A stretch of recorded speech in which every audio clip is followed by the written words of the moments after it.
ये चीज नहीं जुड़ी है, ट्रेड रिसीवेबल का एजिंग शेड्यूल, ये पहले नहीं था, ये थोड़ा सा अमेंडमेंट पार्ट है। Following ageing schedule shall be given, आपको ट्रेड रिसीवेबल को एजिंग वाइज शेड्यूल करना पड़ेगा। आप देख रहे हो इसमें ना एजिंग में क्या बोला गया है कि भाई less than 6 months, 6 months to 1 year, 1 से 2 साल, 2 से 3 साल या 3 साल से ज्यादा। कौन कौन से?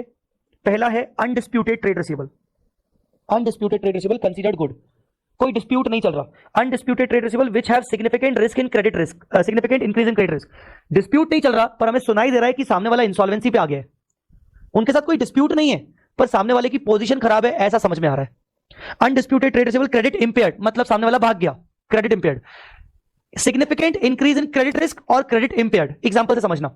Significant increase in credit risk, मैंने अपने फ्रेंड को उधार दिया या मेरा फ्रेंड को, मैंने अपने फ्रेंड को एक गुड्स बेचा, डेटर है वो, मुझे मेरा कोई उससे डिस्प्यूट नहीं हुआ, 2 महीने बाद मुझे वो पेमेंट करेगा, but as on balance sheet date मुझे ये खबर सुनाई दे रही है कि उसकी फाइनेंशियल पोजीशन वीक हो चुकी है।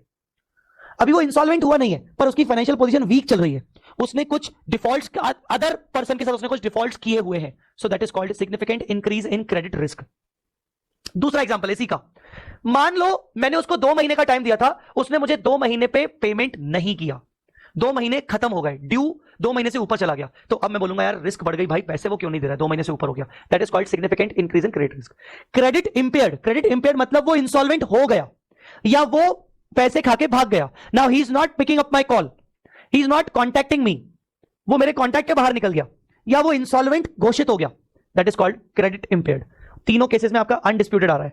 वापस से disputed trade receivable considered goods, हो सकता है कुछ ट्रेड रिसीवेबल के साथ डिस्प्यूट चल रहा है पर ऐसा नहीं है कि वो पैसा मिलेगा नहीं, कंसीडर्ड गुड है, बेसिकली कुछ कम ज्यादा हो सकता है पर डिस्प्यूटेड वाले हैं। वही significant increase in credit risk और क्रेडिट इंपेयर्ड, इस कैटेगरी में आपको अपने ट्रेड रिसीवेबल्स को एजिंग करके दिखानी पड़ेगी कि भाई विद इन 6 मंथ्स में अंदर कितना है और मोर देन 3 इयर्स तक आपके कितने कितने ट्रेड रिसीवेबल्स ड्यू हैं। Similar information shall be given with no due date of payment is specified in that case. The disclosure shall be from the date of transaction. तो अगर आपके कुछ no due date आपके हैं जिसमें आपके अभी पेमेंट्स अभी नहीं मिले तो आपको वो सेपरेटली इन्फॉर्मेशन देना पड़ेगा। Unbilled dues shall be disclosed separately. अभी तक आपने उनको बिलिंग नहीं की है तो वो आपको अलग से दिखाने पड़ेंगे। बेटा यहाँ तक क्लियर है? Yes sir. मेरे को ना यहाँ पर बस एक ही बहुत बड़ा डाउट आता है बच्चों को लेकर कि यार बस इस मोमेंट पर ये तकलीफ ना हो बच्चों को कि भाई बहुत थ्योरी है, बहुत थ्योरी है सर, ये कब खत्म होगा? क्योंकि है कुछ बातें ऐसी हैं जो बाद में जब मैं आपको मेन कॉन्सेप्ट्स पढ़ाऊंगा तो उस टाइम पे मैं आपको शेड्यूल 3 की बातें याद दिलाऊंगा, तो उस टाइम पे तुम्हारे थोपड़े ऐसे नहीं होने चाहिए कि क्या सर हम तो भूल गए उस टाइम पे आपने क्या बोला था।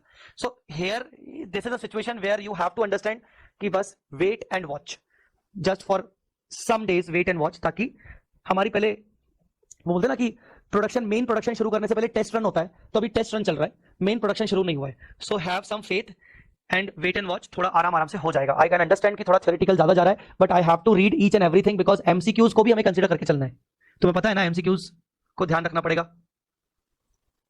Heavy test run, yes sir we can, मैंने आपका डाउट देखा ही नहीं बेटा Priyanka, we can say that revenue from operation are trade receivables. हाँ हाँ Priyanka, revenue from operations are trade receivables, yes कोई कुछ पूछ रहा था।